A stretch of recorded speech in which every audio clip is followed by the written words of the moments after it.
Hello, dear students.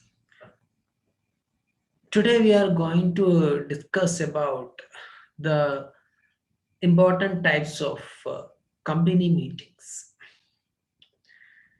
So, all of you are aware of what the structure of a company is. You may be knowing about the different types of companies and all. Okay. So, in this class, we are going to discuss about the different types of company meetings.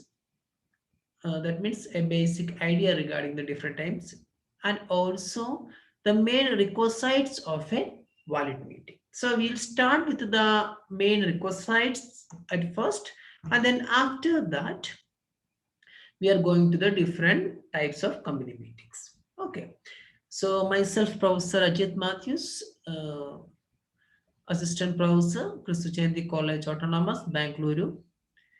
So, shall we proceed? So, we will begin with the concept of a meeting. So, it's a simple term. You know what is meant by meeting, right? It's an official gathering, right, of concerned persons who come together in required number in order to discuss and arrive at decisions required for the functioning of an organization. So, we all are attended so many meetings so far, right? So official meetings are there, unofficial meetings are there, right? So in company terms, a meeting can be described as an official gathering. It must be an official gathering of concerned persons who come together in required number in order to discuss, arrive at decisions and required for the functioning of organization. So many terms are implied in the definition, and all of these terms have their own meaning. So we will discuss what are these concepts, what are these terms related to. Okay. So in the next slide, it is the requisites of a valid meeting. So we saw what is meant by meeting. So what may be the formal requisites of a valid meeting? So here we go. Requisites. First one is the proper authority. Who is bound to call a meeting, an official meeting from the company's perspective? That is the first step. That is proper authority. The proper authority to convene a general meeting of a company is the board of directors, who should pass a resolution to call the meeting at a duly convened board meeting. Right. So we already studied what is it's the concept of the board of directors. Right. So they are the managing persons. Right. The managing people of the company. So it is the proper authority to call a meeting lies in the hands of the board of directors. Board of directors. So in short form, we can call them as BODs, right? The next one is proper notice regarding the meeting. As it is an official meeting, so we have to send a prior notice. Okay.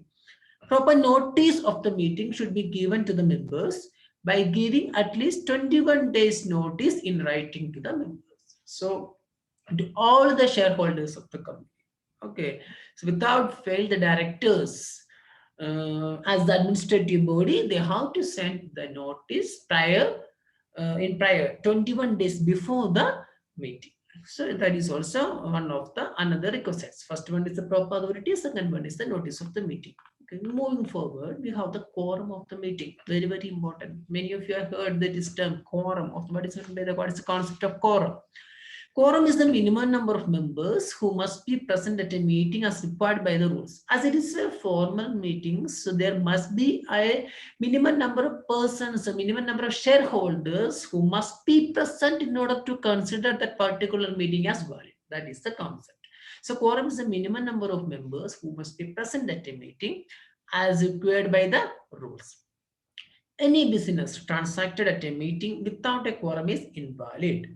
The main purpose of having a quorum is to avoid decisions being taken at a meeting by a small minority, which may be found to be unacceptable to the vast majority of the members. The number constituting a quorum at any company meeting is usually laid down in the Articles of Association. So quorum means it's a required number of persons, a minimum number of persons that must be, minimum number of shareholders that must be present in a particular meeting. Then only the decisions taken on that particular meeting will be considered as a valid.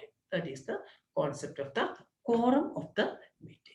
Okay, so here we go. We already done with the three proper authority. What is the first requisite? Second one is the notice of the meeting as the second requisite. Third one is the quorum of the meeting. And while moving forward, we have the fourth requisites of a valid meeting. That is the chairman of the meeting. Right? Who is the what is the concept of that chairman? A chairman is necessary to conduct a meeting.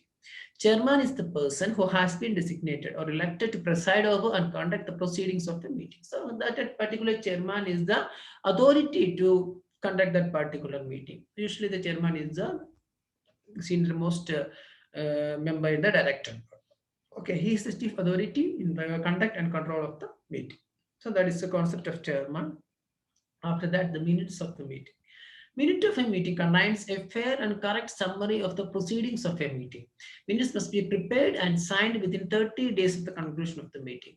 The minute books of the meetings must be kept at the registered office of the company or at such other places as may be approved by the board. Minutes. It's a very familiar term. Maybe many of you are knowing this term. Minutes is a short summary of the meeting, right? What is the concept behind this preparation of meetings? It will be helpful in future also. Those who are unable to attend the particular meeting can also go for the minutes so that they can have an easy understanding of what all things that happened in the last meeting. So that is the concept of the minutes of the meeting. Okay, so these are the main important requisites of a formal meeting. So what is a meeting? Now we already covered what are the essential or what are the essential requirements of a company meeting. So after that, we are quickly moving forward to see what are the important types or classification of company meetings. We are just naming, okay, as of now, just go to the slides. These are the important classification of the company meetings. First one is the meetings of members is there. Second category is the meeting of directors is there. Third category is the others. So meeting of members. The meeting of members can be classified into three. First one is the statutory meeting. Second one is the annual general meeting. And third one is the extraordinary general meeting. Okay. It is the classification on the basis of the members. Statutory, annual general and extraordinary general meeting. So, on the basis of the directors, board of directors meeting is there, then also the committee of directors meeting is also there. And the third category, the others. The meetings of the division holders, the meetings of the creditors, the meetings of the contributors. So, these are the main classification of the company meetings. First one is the members. Under that, three categories are there. Second one is the directors, and the two categories are there. And the third one is the others. Under that, three categories are there.